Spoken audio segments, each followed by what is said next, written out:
This is the Dope Black Dad podcast. My name is Marvin Harrison. I am here. Should we clap for that? Again? Every week. You're asking for claps. The fact that you're having to ask for them. Like, it feels like Why a do you pity sound clap. like one of those women's podcasts that hate when men do anything? Can I ask for claps? I'm breathing. Oh, when he breathed. Oh. It's all right, bruv. Yeah, I'm a loving man. What do you want me to be? Those bloody misandrists. Wow. I'm here. I don't know long words, women. So if he said something mean, he said something. Can you just zoom in? The guy in orange. I don't say things like that because I know better. I already told the line with what I just said. And in fact, I'll take it back. I'm sorry. Don't cancel my stuff. Right? Anyone? This week we are here today with Ramantha Bota, who's our in-house woman to equalize the nonsense that we talk about, but also as an expert in broadcasting and production and Sex and Pleasure, which is your amazing documentary. Yes. Also, Elaborate, she keeps us please. all. She's like a teacher. She keeps us all governed, and she's doing the Vogue. In case you can't see the Vogue, it's offbeat, but it doesn't matter. You're such a hater, man. I know. No, she's doing it to the Amapiano beat. Wow. What? Stop doing African stuff. You know, it really winds her up.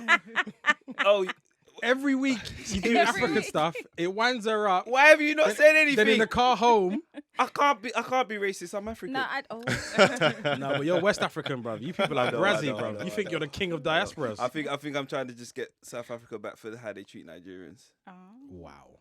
That's a whole political topic. We'll is. bring in 2 South Africans and 2 Nigerians and watch the fight happen. Whoa. And we're also here with Darwood Grace, who is the in-house Black Jesus, aka corruptor, aka person that we have to edit out the most. Wow. Yeah, but we can't make these things negative because it sounds negative. Doesn't mean it is negative. Yeah, Okay, it's the way you phrased it. Yeah, but that's the whole point of me as the host and broadcaster. It's meant to sound Antagonistic. triggering, but not be. That's the whole point. Good to see you. Good to see you. Love the too. colours. Thank you, sir. Also here we have Khalia. Khalia, how you doing? Is it Khalia Ismail, right? I got it right? Khalia Ismain. Ismain. Yeah, Sorry. yeah. Sorry, didn't read the brief properly. And by the way, it's right here. It's right here. Wow. And we also have Sayce Holmes. How are you doing, Sayce? Nope. Sayce Holmes-Lewis. See, it's wrong here. Yeah, well, I'll correct you. It's all good. No, thank you. I'm glad you're here. Someone's got to do the job of getting things right. And basically, the worst thing is, it's not like I don't know, but I never actually consciously say your full name. So then I go stupid, and I'm looking at you like, Sayce. Like, and I know. So thank you so much for joining us. How are you both doing? All good, good. Yeah, all good. Very The sun's hot. out. It's very warm, Yeah. but can I just say, outside is less warm. So we're going to honor this particular moment. Yeah, we're going to pretend that we're in Jamaica. I like this. Someone's bringing rum punch. Oh. There's Might a be sound, some in these mugs, an you echo know. of Buju Banton far away, but like in echoes. You know, where are you from, by the way? What's your? So I'm half English, and then my nan is Jamaican, granddad St. Lucian. Jamaica, St. Lucia, proper blacks. You know what I mean? Proper blacks, them too. Don't mess around. No, because Jamaica is basically the king of the diaspora. So it's a really important thing that when I meet other Jamaicans, that I let them know that you are so important to representing blackness. Thank you. I've taken that personally. Yeah, no, because us three, we all have meetings about how we further Jamaicans in the world. And I think when we do have those meetings, it's interesting because I think for 3 million people, you think about the impact that Jamaica has had around the world.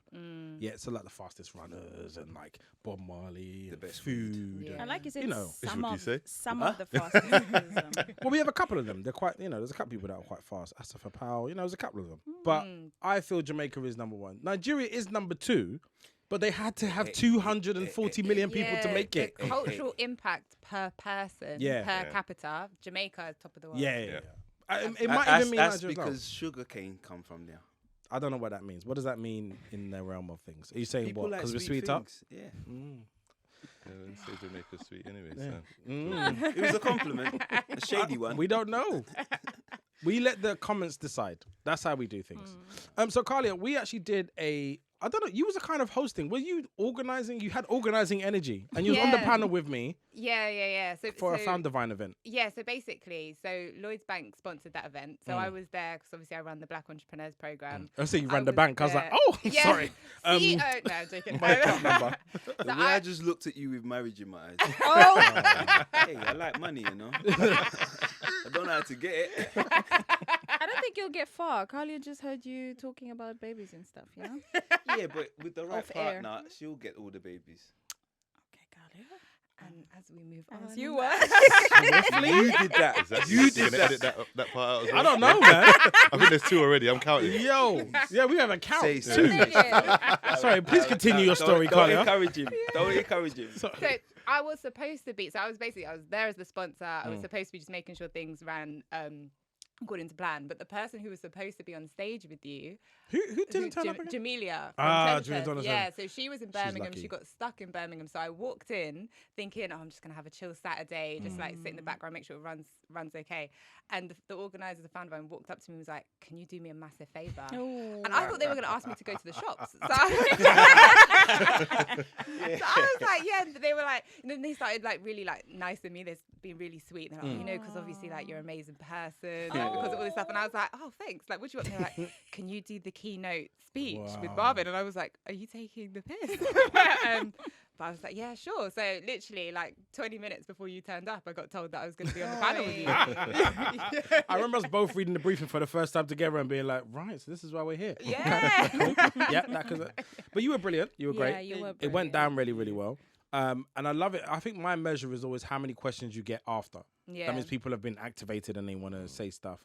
What I always find awkward, though, is at the end, you get beeline for and people want their whole problem solved by you right there, right now. Yeah. It's a real commitment, though, isn't it, in terms of black business? You have to give way more than you are ever planning to. Yeah, absolutely. And I feel like since I started working for Lloyds Bank, the amount of questions and people beelining for me has gone up 10x, which I don't hate it because it's like ultimately like, yeah, I'm the money woman. So obviously people are going to want to come and speak to me. But like, I've just had to come up with like a million creative ways to say that's not what I do. Like I don't just give money out. Basically. Like there are, you know, rules I have to follow. It's like, I don't have it in my house. Yeah, like, do you know what I mean? Like, Can I have your number and just cash talk on to you hand. I can't about just take you finance? to the ATM. Like that's not how this works. Yo, all the finance bros must be on your case. It's like a headache, man. Sayce Finance also, bros like passport bros. finance bros are men that wear like mock neck jumpers and Chelsea boots with like camel coloured like jackets, and they sometimes have a windbreaker underneath, and they just walk around and talk about investment and cryptocurrency really passionately at you and say that if you trade currency, your future will be sorted. And you're like, my guy, please, if you just don't leave me alone, like right now. How many of those guys have you got in your unread? What's that? List? Like investment, Bitcoin. Finance guys. Yeah, oh bros. no, a lot. No, but you know what? This is the only place you can talk about this. Tell us how you feel. Can you give one piece of this? What would your overall response to all of those finance bros be? And then you can just wrap it up right now. You have to say it one time. Please stop emailing me. Yeah. Money. What? And I know our editor is going to add a picture of a finance bro right now to visualize this. And editor, I love you for that. Thank you. Thank you for being that person for us. Sayce, also, look, very rarely, because I'm going to tell you how you came to my attention. This is a really important part, okay? So in 2020, there was a particular point where I think it was Sarah Everard, there was like George Floyd. It's like a mixture of things. And there was like a raising of the hand of like, who are the black men that are good men? And your name kept on coming up. I was like, who's this guy that's competing with me, bruv, as the greatest black man on earth? Competing, you know? What do you mean, I'm bruv? unaware. I don't know what's going on. Why is your name coming up next to mine? Clearly a one-man competition. In his mind. It's like sleeping and being Marvin like, versus Marvin. Sayce. It's like for my sleep. But no, I think it's really beautiful when a man reoccurs or people reoccur. It means it's a really good sign in terms of like they're doing the right work long term as well, not performatively. And your name keeps on coming up with different people. So I'm nosy like that. And that's actually a part of how I reached out to you also from Jammi as well. We didn't get to get into that. But like, I just wanted to reach out to you and be like, look, I love what you're doing. It's great. Yeah. And we've kind of just been a quiet rumbling of consistently checking in. And then, you know, finally now I get you here, which is great. We can have a more extensive conversation. Yeah. Like you do work with young people. What actually would you define your complete mission as? To bring communities together. That's really the main thing. I'm all about family and community. And that's the most important thing for me because I come from an estate, the Aylesbury estate. And at the heart of it, even though there was Can a you lot contextualize Aylesbury Estate? Because it's like, when I mean it's world famous, it's world famous. Aylesbury estate is literally sandwiched between Peckham, Camberwell and Elephant and Castle. One of the largest housing estates in the whole of Europe at one point. Very diverse, a lot of issues in terms of people just trying to navigate life. But as I said, at the heart of it was a diverse and connected community. And that's just stayed with me. And with my mum being the influence on me that she is, I just wanted to give back, just like my mum. And I did that through my passion, which was football, initially as a coach. And I started coaching young people at the age of 16. So that then extended to education and things like that. So I've just grown. So I just want to bring communities together to really realise their potential. And you've helped the careers of Reece Nelson and Jadon Sancho. What role did you actually play in sort of their development? Was it direct, or was it just you just met them and knew them quite early? No, it's direct. Reece lived on the Aylesbury estate, and him and Jadon were best friends. So they were always together. And every time they were together, they always had a football between them. But I came across Reece when I was scouting for the London Youth Games for Southwark Council. And that was at the age of 8. And I just couldn't believe the talent that I saw on that pitch from him and Jadon and a few others. And yeah, I became his coach from that age, from the age of 8 up until about 14 for the London Youth Games. But because he was on the estate and I did a lot of sessions on the estate, I always saw him, every week. And I just built that relationship with him. And people think we're brothers or family because he looks quite similar. But yeah, I got so much love and respect for Reece and Jadon for what they're doing and what they're trying to do now in terms of giving back to the community. Who are you more proud of? You can tell the truth. Who am I more proud of? Yeah, you Like can a tell the favorite child. Well, he's from the Aylesbury estate, but I'm going to say Reece, but I'm not more proud of anybody. I just have a more close relationship with Reece because we've known each other for a long It's a time. very I used to see political him- parental answer. I used to see him on the estate when he was even younger because he lived next to my brother's best friend. And I saw this little boy, big head, running with the football all the time. He was like 3 or 4 and he always had a football at his feet. And I realised that was Reece, and then coming across him. So, yeah, really proud of Reece and what he's done in his career and what he's doing in terms of giving back as well. Powerful. So as a Guna, please get a message to him. Just hang in there. I think that with an extended run in the team, he will show everyone how good he is. Yeah, Like, every time You I did watch say him, that. yeah, he's so He's a good quality and player. he's so underrated. Yeah. Do you know what's really He's sad? so good. Is I think the opposite. I think he needs to go. If he goes, we'll see how much Yeah. we miss him. We will. No. I agree with you. But you know, I think the one thing that Jadon did well is he left and went to a place where he could shine. Yeah. Sometimes it's not whether you're good enough, it's whether you have the platform to shine. And I think if Exactly he that. played week in, week out, Well, that's the he key would look thing for mad. Jadon. That was really good for his development because he went and played men's football. And unfortunately, a lot of young players, they're at top clubs, they don't play that kind of football, so they need to go. Yeah. And he did it at a really pivotal age, at the age of 17. And when his dad spoke to me about the chance for him to go to Germany, I said, he has to go, you know, and you can see now going back to Dortmund how happy he is within himself. So it's all about the enjoyment, you know, understanding why you're playing the game. It's not for the riches, it's not for the cars, the women, nothing like that. It's about the pure essence of I love this game and I want to express myself. And that's what I love about Reece and Jadon and that crop of players from South London. Dope. One of the things I want to talk about today is because I just have this massive thing that's been reoccurring for the last month on the podcast, which is about I would really like more black men 50, 60 plus that I can connect to and ask questions to about the next development of my life. Like I'm just about to hit 40. I know that I look very cocoa butter. But I for me, I love the idea of like sitting down with someone who's 55 and they just be like, these are some things that I learned in my 40s to 50s. Like I just observed and I was trying to do this and didn't really run. And one thing I learned, because I think that's a really important part of the next step. And I think we was at the house, was it the kitchen conversation or was it? Yeah. And we were talking. No, it was the one before that. It was the one before that about, what's the guy, John Baptiste? John Baptiste, American Symphony? Symphony, yeah. So we do movie nights at my house as well. So like when we do that, the topics came up and it was like me and my friend was like discussing quite passionately the desire for someone just a little bit older, just to drop game and just like keep us in that kind of check. I think the race part is really important. But I've had amazing mentors like at different points in my life. I feel like in school, I scraped through school. Like I didn't get it. I had no idea what this was contributing. And you know, we're like in school, they're like, "Oh, your future," and you're like, "What future? I don't know what a future is. I'm barely making it right now. I come from a very like low income family. I'm living on an estate where no one really does anything different or special. So what you're talking about future? This test means nothing to me." And it wasn't until I left and I met Carl Ramsey at 19 years old. And we used to do these things called verbal intercourse. So we'll sit in a circle, about 25, 30 of us, and we'll talk about a topic and we'll talk about black love. And it will be like, we'll just dissect it in a way where everyone gets to contribute. And you hear what women think, what men think, what people from the LGBT community think. All of those things helped me gain true perspective and like develop values actually, because they were being road tested in conversation. And so I had an amazing mentor then at 25, and met another amazing guy called Richard Antwi, who was like a music guy. He went to Oxford University, and he had a partnership company called Levels with EMI. And I was like, I'd never heard anybody that had a record label job. Like Jobs was just about, but to have a company partnership, I had never met anybody that done it. And he knew everybody. He was a really good guy. I met James Samuel through him, loads of things.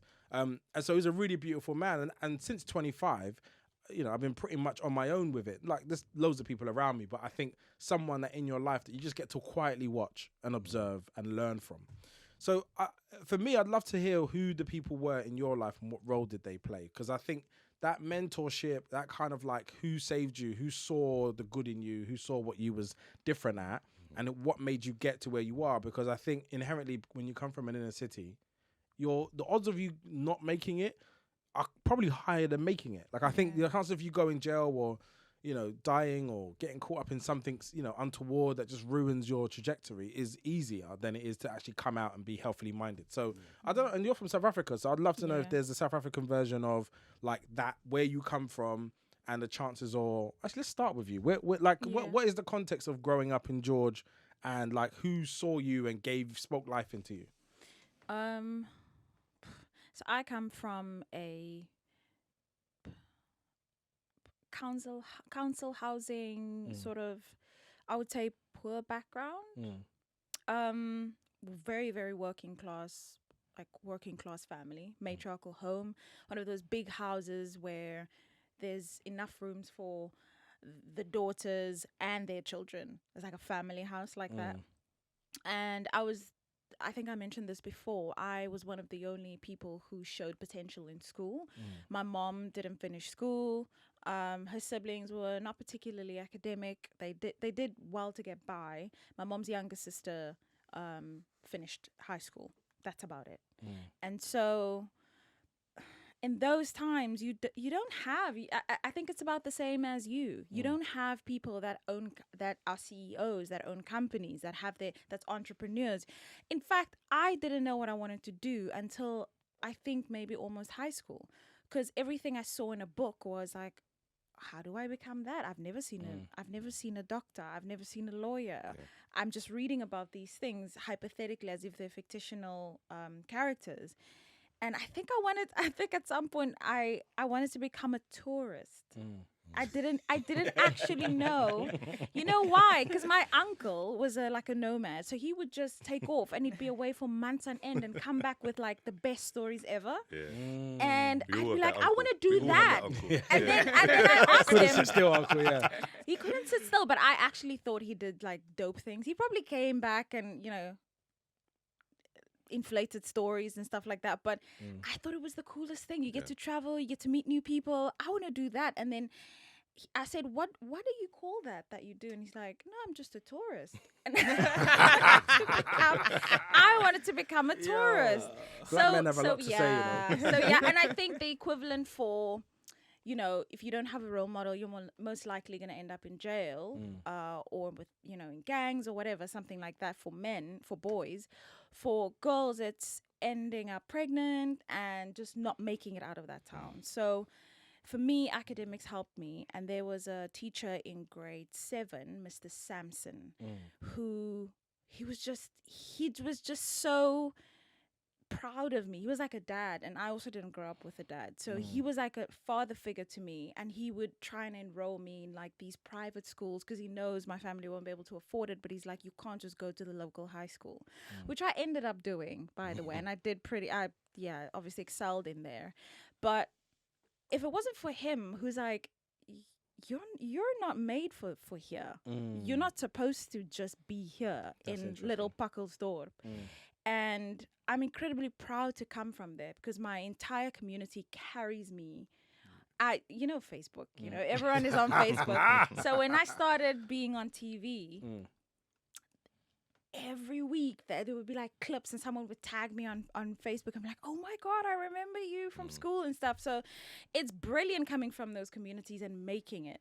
But you do have sort of like not survivor's guilt. Is it survivor's guilt? That you're like, or remorse, like why did I make it? And why didn't for instance, Darwood, who grew up in the same street. His parents had the fail. Lazy. Parents had idle. He hates working. See what I mean? So like, why did I make it? And I don't know if you guys have the same experience, like from where you come from, and you see your peers, and you're like, damn, you know, I don't know if it's luck or my mom's prayers. And I do know it's prayers and some sort of higher power that I'm not aware of, because it could have easily been me stuck there with 4 children and working at the local supermarket packing grocery bags, you know.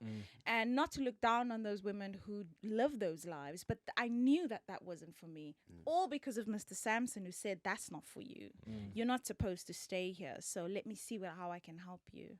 So yeah, Mr. That's Sampson, powerful. big ups to you, man. Shouts to him, man. Darwood, because you're a creative, like a true creative, and I always tell you, like, every time I see you creating, it's my favorite way that I see you express yourself. And I don't know what you tap into, but you come out with some sort of visual or communication that is just different. It's on a different frequency. It's really powerful. So that, I assume, when you were growing up, wasn't normal, like little black boys trying to create. When did it hit for you that maybe this is your way that you need to express yourself, versus like what the societal norm was, which is like take tests, become academic? I actually was academic. I was extremely academic because my first forays into art, a teacher like discouraged me from and whatnot, like, and just, but my brain was too young to, instead of saying F the teacher, I said F art. And I just left art. It was the only subject I played truancy on. Really? Yeah, but I excelled at everything. And I was going to become a doctor. And then age 16, my spirit just refused. Like literally, I just couldn't. As soon as I got to college, I just couldn't get out of bed to go to college and whatnot. And like, and I used to think, what's wrong with me, blah, blah, blah. And then I ended up just linking creative people, and then I was like, oh cool, let me try this acting thing, and I was doing it, and I excelled at that a little bit, and then I started directing.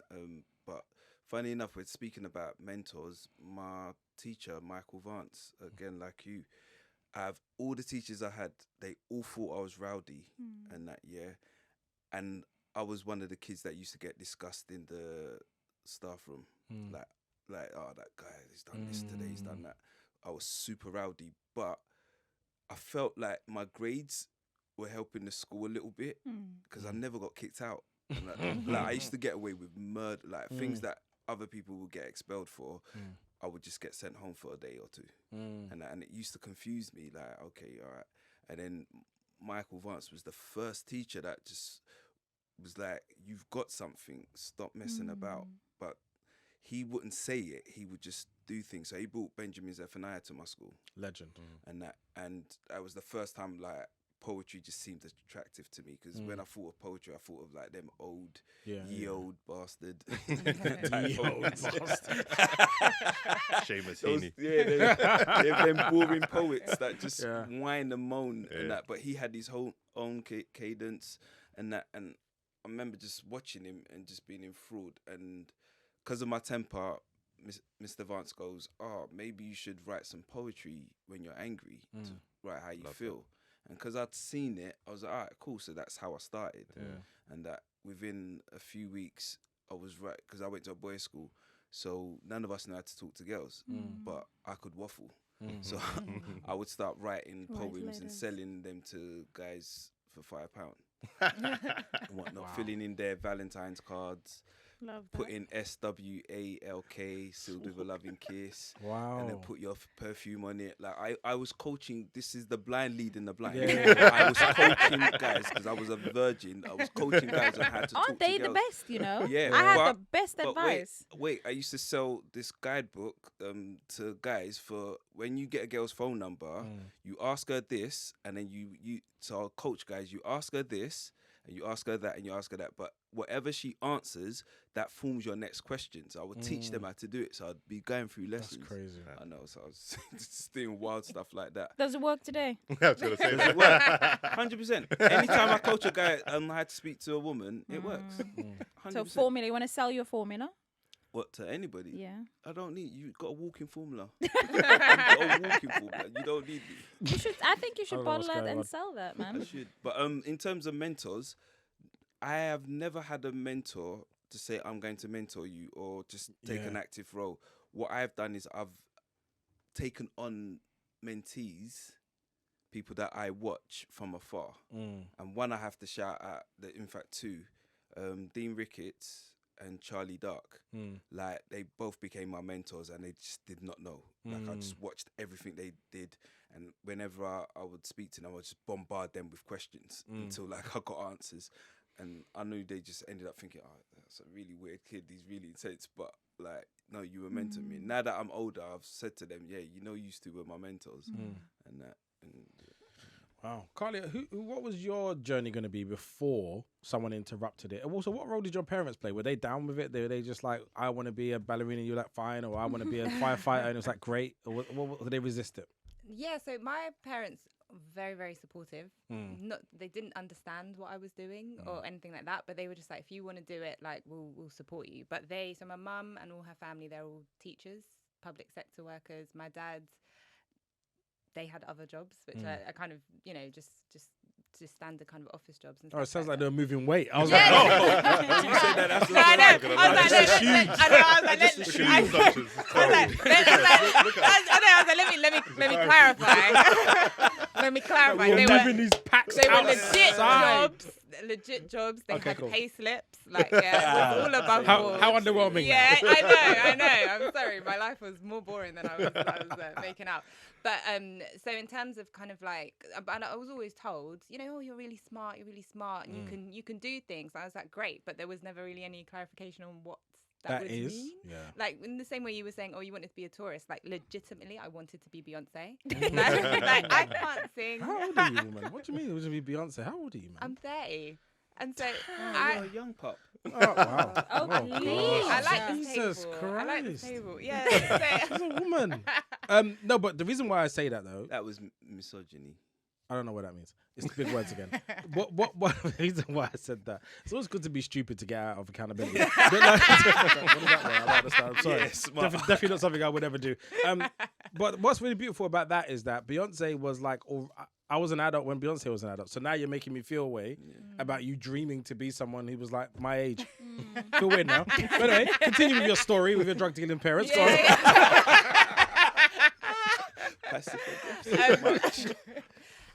So yes, I was always kind of like, I was smart, I was getting the grades, but I just didn't know what to do with it. But I always had the encouragement that, okay, well, when you work it out, like, you know, we kind of believe in you. It's exactly the same. Yeah, but I never had like no teachers really like intervene. Like, when you was naming teachers, like, I couldn't think of any off the top of my head that kind of did anything for me significantly. But there was a few that, for instance, like, they would see that I was looking at particular courses at particular unis and be like, you're not dreaming big enough. Like, why are you looking there? Why are you not looking at like Oxford or... It's literally that, though. Yeah, like the that. small things. And I was like, oh, okay, like, why don't you do this? And like, so that kind of encouraged me to just think a bit bigger, because my world was small. Yeah. Do you know what I mean? Like, even though I had the encouragement, I had the, you know, the intelligence, I couldn't see, you can't be what you can't see. Yeah. So where did the audacity come to like create Jammi, which is not a simple, easy thing? That was a huge beast. So it actually wasn't from audacity. It was from what you were saying around, I wouldn't call it like survivor's guilt, but it was almost just like, I felt like I've had so many opportunities. If I've been given like intelligence and I've been given, you know, a bit of the gift of the gab or whatever, like, for me to just use it for myself is like, what are you doing? Like, it's a waste. And so I kind of was like, when, you know, the first wave of the Black Lives Matter movement happened and, you know, everyone was kind of reignited into kind of like looking at actually like what is happening to the Black community. Like, my family's always been very pro-Black. Like, when I was like 8, I got given this book on Black heroes, all American, but like, you know, I was always told, like, you know, be proud of who you are, be proud of being Black British in particular, and like, was really kind of like drummed into me from when I was young. So when all this stuff happened in like 2013, 2014, I was like, I knew about this stuff. Like, this stuff's been happening for decades. Yeah. And so I was like, if I kind of saw it as a, you know, we've been talking about this, you know, the oppression of Black communities for so long, and still nothing has happened. Maybe, you know, I came up with this concept of you know, because we started off as a discount card for Black owned business, and I thought, well, maybe if if no one else is doing it, maybe I should just do it. Do you know what I mean? Like, see what happens. It wasn't even coming from an ego perspective, like, I'll solve the problem. But did someone speak life into you at some point and just be like, do you know what you could be doing, or do you know it's actually possible, or was it just literally just off your own? No, it was literally just, for me, it was like, I will regret it if I don't try. Like, if I try and I fail, it is what it is. At least I tried. But for me, I'm just like, I just felt like I've been given gifts, if I don't do anything with them, that's just such a waste. Yeah. And who am I not to, not say serve my community, but like, who am I not to give back if I've been blessed with being where I am? Yeah. Do you see what I mean? So that was literally how it started. But it was very much a case of, when I did finally think to myself, okay, I'm going to start this business. I didn't know any entrepreneurs. I didn't know anyone. I started to reach out to people like Jamila, I was saying earlier, and they gave back to me. Like, she just started her business, and so it's not like she had lots of time and stuff, and she was like to me, right, come to this event and I'll introduce you to a few other people. And then that ball started rolling. Like, Amazing. more and more people were just like, okay, you're just a young girl. I was 22 at the time. I knew nothing. I was fresh out of uni. And more people were just like, you've sold me on the vision. I'm going to introduce you to someone. And then they introduced me to someone. And it was those people who then became like my mentors, the people who are ahead of me in the journey, who kind of were just so supportive of me. Even I was literally at dinner with her yesterday, like, and I think that was just really powerful for me, because it just made me feel like, okay, I finally have people who I can look up to and who are showing me where I could go, because I think that was always what I was missing. Like, I kind of had the belief, I had the back, people was backing me, but backing to do what? I couldn't see it. Powerful. Whereas, Sayce, who made the Sayce story? Who were the main key players that kind of kept you from, obviously, an estate? Because by the way, that estate was not always peaceful. So who helped you navigate that? And then obviously to become this, and I suppose in a way, because you have a child who's like 17 years old. So I think you're also, you're coaching a man yourself. Like, who are the key people that gave you that code to get through it? You know what? It's a combination, and I was very blessed to have people that stepped into my life at very critical times. So I think when my dad left the household at the age of 8, that's when a lot of my problems came to the fore, in terms of just trying to figure out who I was. And then in the midst of living on that estate, which I said was very multicultural, but was very white working class, especially on match days when we had Millwall games, people walking through the estate, a lot of racism, things like that. And I started to think about who I was, and then had a bit of an identity crisis to some degree, because I was thinking, well, no one's really spoke about my colour before and called me all these different words. So when my dad left, it just kind of further compounded those issues. And all I wanted to do at that time, the first person that really inspired me to go after what I wanted outside of my mum was Ian Wright. So I saw Ian Wright, and he became that distance mentor stroke uncle. And I wanted to play football. I wanted to play professional football. I wanted to play for Arsenal. Football made me feel better because of the deficit I had with my dad being in and out of my life. So I really struggled with that, but I latched onto football. And then I realised my birthday was the same as Ian Wright, November 3rd. And then I was like, right, this is it. This is what I'm meant to do. And football was accessible for us. So went to Kingsdale School, which was towards the outskirts of Southwark Borough, and I came across my first real mentor in education, a man called Devon Hanson. And Mr. Hanson was my head of year, but also the PE teacher, and he was just someone that he could tell you about yourself and you couldn't say nothing, and it was just literally like, hold yourself. And he was Jamaican as well, and he just knew how to deal with the young people and my friends and everyone in the school. He got the respect of everybody. That was the same as Michael Vance. He was a Rasta. So not like, he had jokes for days. That was no one could talk back anything bad to him. Just that hard line and respect to you. You just knew if you crossed that line, it was a problem. So with Mr. Hanson now, he just really started to tell me, like, in year 9, like, Sayce, you need to start thinking about what you want to do. If you continue on this path, I've seen so many people go in this path, you're going to end up the typical young black stereotypical guy from a council estate. And by really latching onto football and utilising that, I really just changed my trajectory in year 10 and in year 11. And then I came across another mentor called Abdullah Ben Kamal. Everyone knows him as Abs, or Ben, and he grew up on the Glebe estate in Peckham, and he founded a football club to support his young brothers from getting into gangs and stuff. And I think I know his brother. Who? Rashid. Yeah, Rex. when you meet Rex, we'll talk after. Yeah. That's because I know as soon as you said the Abs, I was like, yeah. So the Ben Kamal. So Abs gave his life to the community through football. And he taught me a lot about life through the game. and literally allowed me to believe that I could play professionally. And I wasn't where I needed to be. I wasn't putting in the required effort. So between 14 and 19, I really focused, and he gave me that belief. And then I signed my first professional contract at the age of 19 in the Republic of Ireland. And that was because of his guidance and the support of Mr. Hansen. And they've been my mentors ever since. But I'm very, very lucky that I've had people that have invested time in their communities, but also helped me along my journey to reach my dreams. You know, I played professional football. I've represented Barbados internationally. I've coached some of the best players, you know, in England that England have produced. But outside of that, education was also paramount, and that was also from my mum and Mr. Hansen. So I really started focusing on educating myself as a coach, and went back to education at the age of 28 to study at university, at the University of East London, and then studied youth and community work and sports development as a combined degree. And that gave me the inspiration to set up Mentivity and provide mentors for young people, because if we can do that and harness the energy of people giving back to other people's children outside of their families, that power is just, you know, it's exponential. And you don't really understand. And what it did for me, it stopped me from going down the typical route, you know, with people that were doing negative things in my area, because I wanted money. I wanted these things, and that was viable and visible, and it was close, you know. But the other things, it was hard work. How do we do this? And people had to just sit me down and say, look, you're going to have to do this to get to here. I'm like, well, I'm willing to do it because I love this and I want to do it. So without Mr. Hansen and Abs, I wouldn't be doing what I'm doing today. I have one more question for you both, is that you both do great work on behalf. Well, it's like your vision, but it enhances the black experience for everybody. Is there a cost to doing community work? Like personally, like what do you lose on behalf of doing for others? It's hard to switch off. Yeah. It's hard to say no.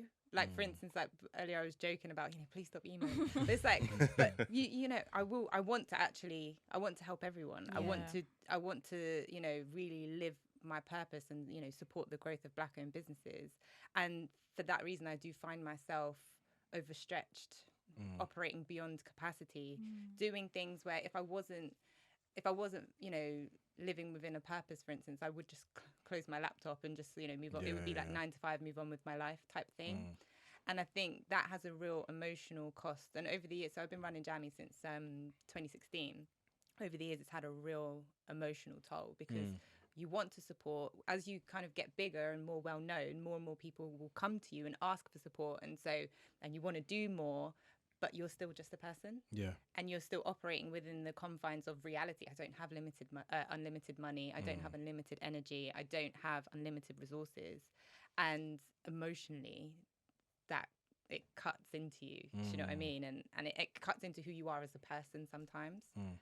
I hear that. What about you, Sayce? Yeah, much the same. I echo a lot of the same sentiments. But I think burnout is the worst thing, because by not saying no, you get to a point where you have nothing left. And I experienced that in 2019, and I never want to be there again. And when you're at rock bottom, you realize, one, the people around you who care about you, but also you have to rebuild yourself, and whilst trying to still provide services for others. And the work that we do in trying to prevent young people from going down the wrong path with Mentivity is very difficult, and it's taxing. And when they do go down the wrong path and you lose young people, which I have, I've lost 13 young people since 2008 that I've worked with extensively, predominantly in Southwark. And what does that do for your belief, though? Because I think belief was driving me for many, many years. Yeah. Like, I had a very pure, high-level vision of what I was doing and what I would like to see happen. Yeah. When life's and all these different variables kick in, you realize how much hard work that really is. And actually, you're better off preserving yourself to be a long-term, consistent voice rather than like try to explode into the answer. But what does it do when you lose people? You're losing young people in the middle of you trying to help young people. You toy with that idea, and I'll be real. You start thinking whether I'm cut out for this, but also you got to think about the young people you have prevented from going down that path. That's right. So that far outweighs the 13 that I've worked with, and that's why setting up this organisation was so important, because there was only so much I could do as one person. I was doing this work before I set up Mentivity in 2016. It's been 8 years. I've been working with young people for 25 years, since the age of 16. So in different guises, within school setting, within pupil referral units, as a youth worker. I've done it so many different ways. But it's so difficult when you lose young people, because you start to think, am I doing enough? But you can't shoulder the responsibility of losing that young person, because so many other people have failed them where you haven't. and you have to believe in yourself that you can prevent this from happening again. And you have to keep going. You know, you really have to keep going. And sometimes it actually reaffirms why you're doing this, and it's a horrible thing. But you know, when I lost Raheem in 2018, that cut me deep because I knew him since the age of 8. You know, I went to school with his mum. Yeah. And I didn't. Were there signs that something wasn't right, or was it just happening? Yeah. Listen, I knew from the minute I met him at the age of 8. Right, okay. I saw myself in him. Right. You know, I saw it. He was birthdays in October, same Scorpio like me, same demeanor. I was like rude, everything. I was just like, this is me. And I just latched onto him, and he latched onto me because he needed that. But we just couldn't do enough. He was failed by so many other people in society. If he was with me, potentially he could have stopped that. But it's those personal connections, you know, and I felt like I had lost a son. And every time I lose young people, it feels like that. Yeah. You know, so it's just devastating. And even if I don't know them, it's just like, what are we doing? Like, if we don't have a society where we can't protect young people and protect women, we don't have a society. Yeah. So we have to bring communities together. Yeah. It goes far beyond just young people. And that's why I just keep going and keep doing what I'm doing. What is your outlook like? Like I think about me, and my whole thing was to evolve into boardrooms, into, you know, leadership positions, to look at how things are governed from that position. Yeah.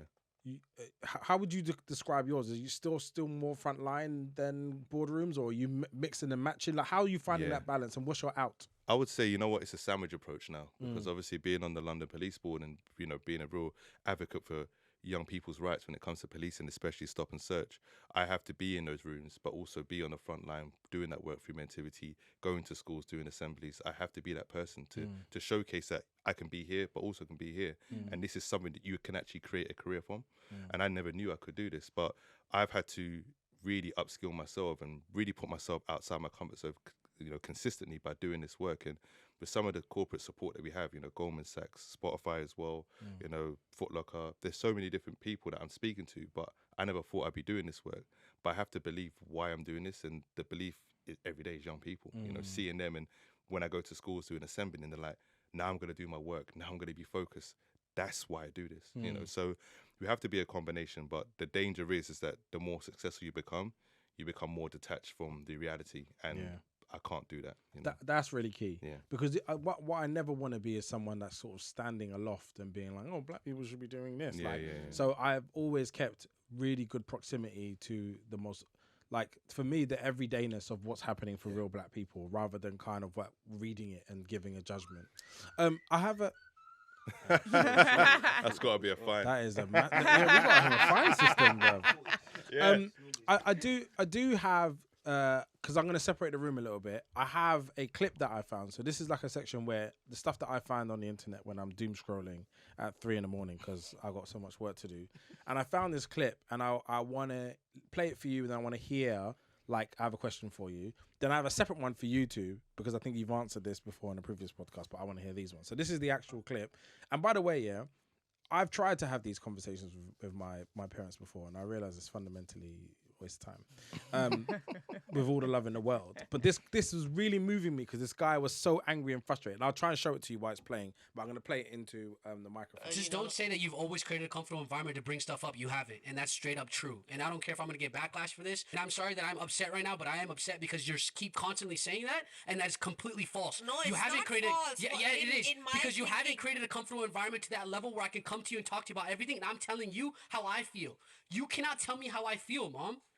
This is the problem with parents. You can't tell me how I feel. Then it's on you, beta. Whatever I think that I'm telling you right now, given the way you react towards certain things, the certain things that you say, the backlash, this comment, that comment, these toxic things that you say, you haven't created a comfortable environment 24/7. Because those things are in your betterment. Oh my God. If I say something, it's not out of the context. Oh my God. Okay. Parents have 100% God-given right to say whatever the hell they want. You know what? If my kids get into an amazing school, you suck. You could have gotten to a better school. Oh, but I'm right to say that because you know what? It's in the betterment of that child. No, it's not. They should not say No, that. Mom. It's in the betterment of that child. No. So you just proved that it doesn't matter if it's in the betterment. No. If it's in the betterment of that child, does that still not hurt the child? I never ever say you No, suck I'm on just that. giving you an example. Just don't say that you've always created. Have you ever tried to, and I think slightly different to you because you have a son. Yeah. Have you ever tried to have a conversation with your parents about anything big? Did it work? No.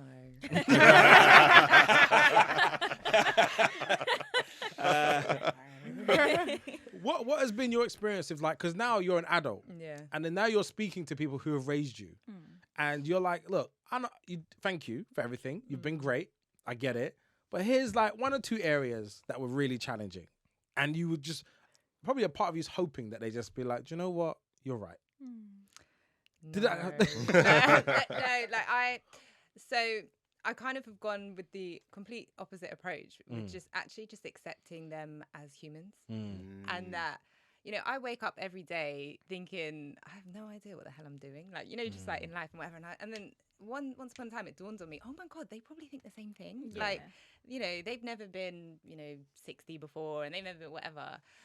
And I think for that reason, I just see them as humans. And so I kind of, for me, there's no point. Like, especially like, you know, speaking to like my mum and my dad about, you know, when this happened when I was this age and blah, blah, blah. Like, I don't need that level of healing. I also don't need that level of stress to have that conversation with them now, to be quite honest. Like, I've got a fantastic relationship with the both of them, where I feel like now the person that I am, I'm completely supported by them. And then in the areas where there are challenges, I've just grown to accept it, which might not even be the healthiest thing. But are there any tools that you've used to kind of get through it? Because I think, like, sometimes the advice that I give is like, you realize that there's actually a process that goes through to get it. Like, it's not as simple as like you just have to get over it, because that actually is a process to get over it. Because at first there's a part of you that's like, look, I needed to be heard, or, you know, I wanted you to create justice for me and make me feel better about what I experienced. And then you're trying, is that me? That's a fine, another fine. Oh, no. It's my guy as well. Oh, Lord.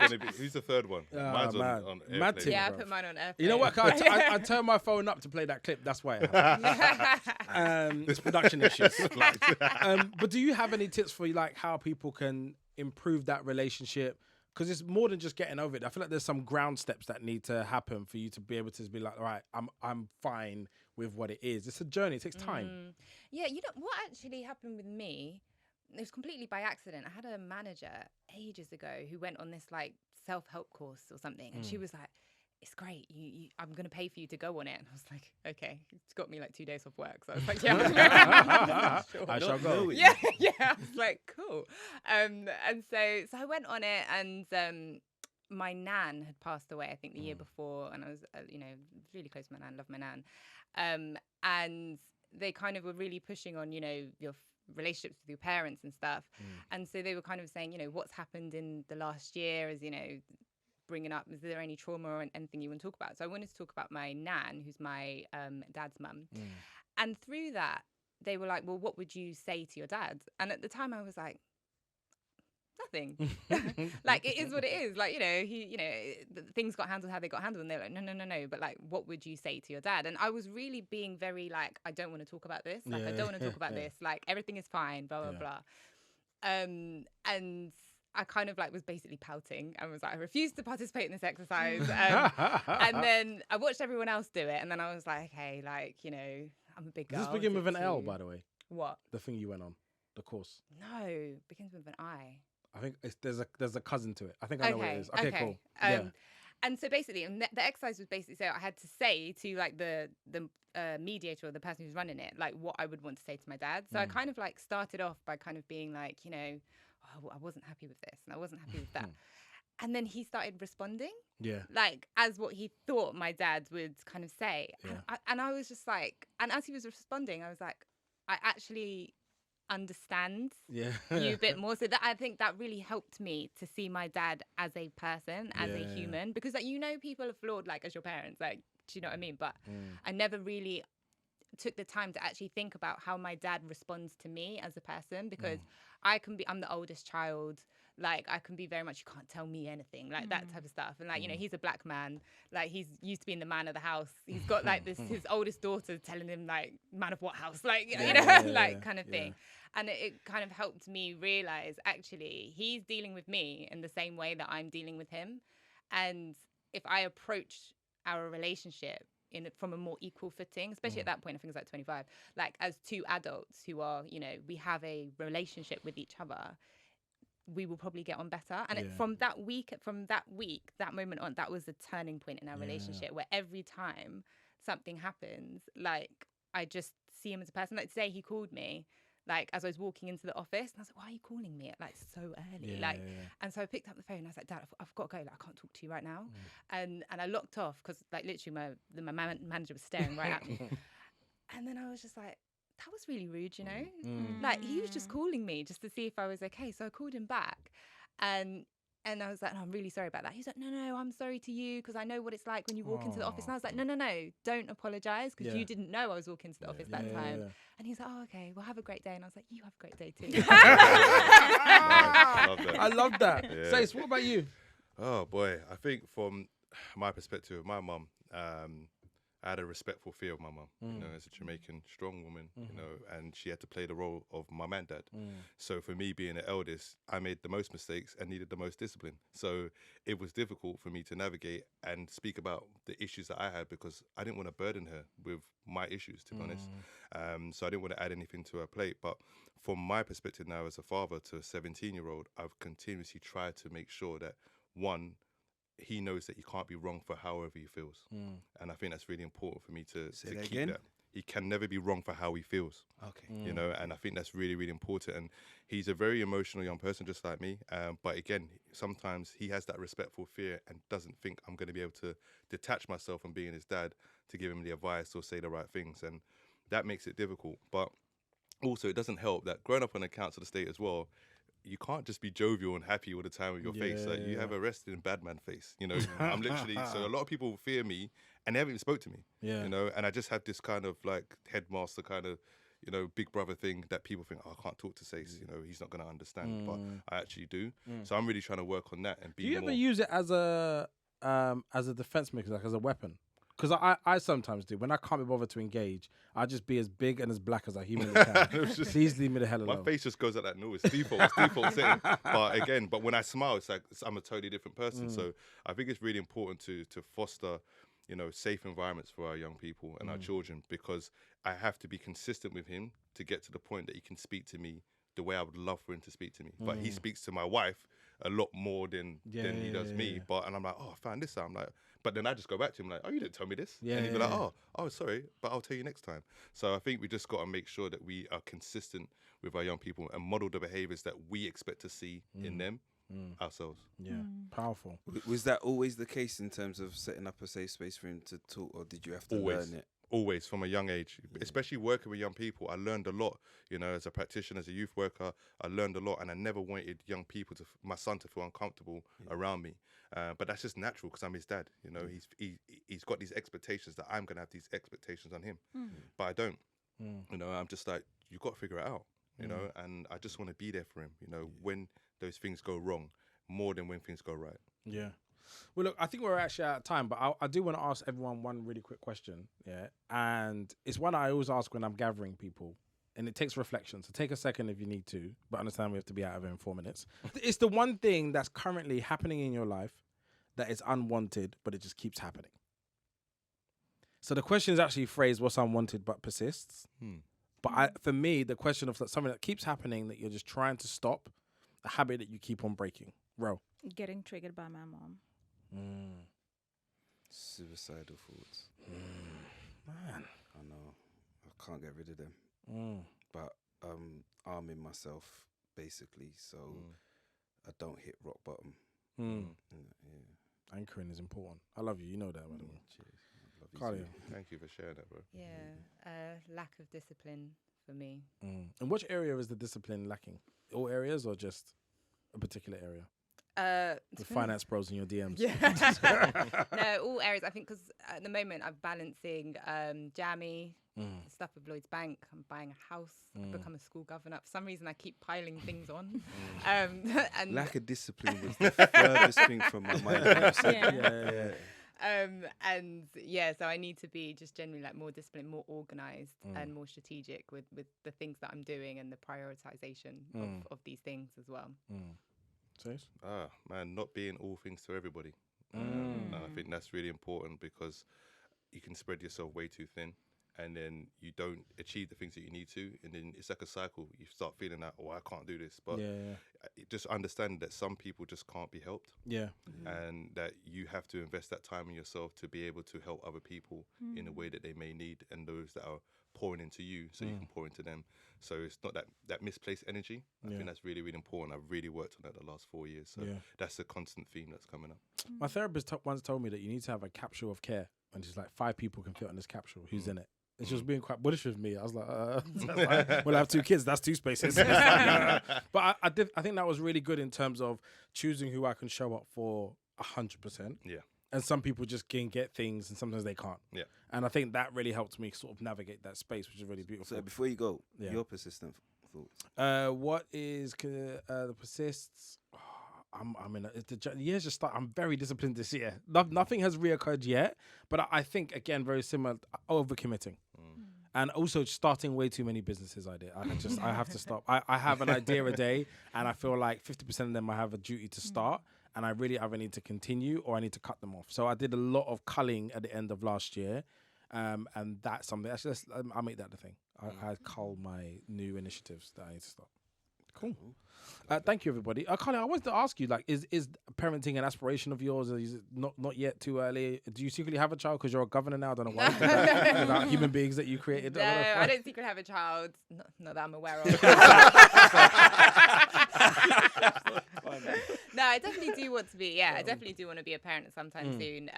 But I just need to, like, all the things that I'm working on, I think I need to kind of get them in line first before I then add a new top priority on top of that. Do you want to do a quick advert? We have men that watch this, and maybe they'll just we create a little mini advert like I am. Yeah, I'm getting a house, guys. You know what you should do though, because I heard this woman made her boyfriend pay rent in the house that she owned and didn't tell him. So cold. And I thought it was so genius but brutal. I was like, it hurt my feelings, but I also was like, good for you. That's quite harsh, but good for you. The poor man just paying rent and didn't know.